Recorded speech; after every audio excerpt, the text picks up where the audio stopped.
Hell of a weekend. There was a random toy show as I was passing through town out running some errands, and I just stopped in on a whim. Didn't even think to film any footage, but I thought I'd talk about some of the stuff I found. This really wild, Mexico bootleg of Daredevil. And it's so bad, it's intriguing. When you see things like this, you just what in the world? But I love me a bootleg, love me a knockoff figure, and this is certainly one of the more bizarre ones that I've ever found. I tell you, I really love the 5.5-inch Masters of the Universe knockoffs. I actually prefer those to Master of the Universe just because I think they're more fun. This is, I believe, Galaxy Fighters, Iguana Man. Hard to keep track of which are which with these. There's so many different companies that did them. Same goes for the Hydras. I believe this is Beast Warriors or Galaxy of the Beast. I can't remember. I'm not an expert on these by any means. I just love picking them up over the years, adding them to my sort of realm of the underworld and various other figures that I have thrown in here. Here's a line I don't have anything for, and it's the Cops and Crooks line, and this is Roadblock.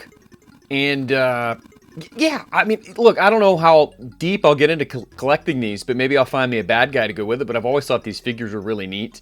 And here we have Gold Bomber from Ultraman. I believe this is Bandai 1996. Sometimes for my money, Ultraman has, some cooler monsters. Anytime I see carded Kenner, especially one I don't have, it's really hard for me to pass up. So I wasn't going to leave behind the Showtime Beetlejuice from 1989.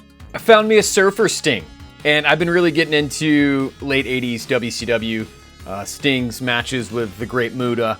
I collect a few, wrestling figures every now and again. Mr. Monday Night himself, Rob Van Dam, he had one of the coolest walk-up songs at ECW.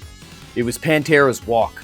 It was just so sick. But anyway, I found this loose Rob Van Dam figure. See, I'm not opposed to picking up a wrestling figure every now and again.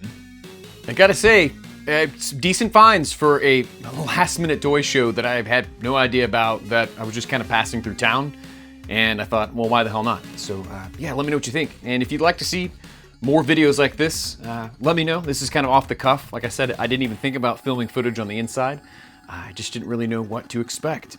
But yeah, drop me a line. Let me know if you have any of this stuff in your collection and what you thought of the stuff I did find.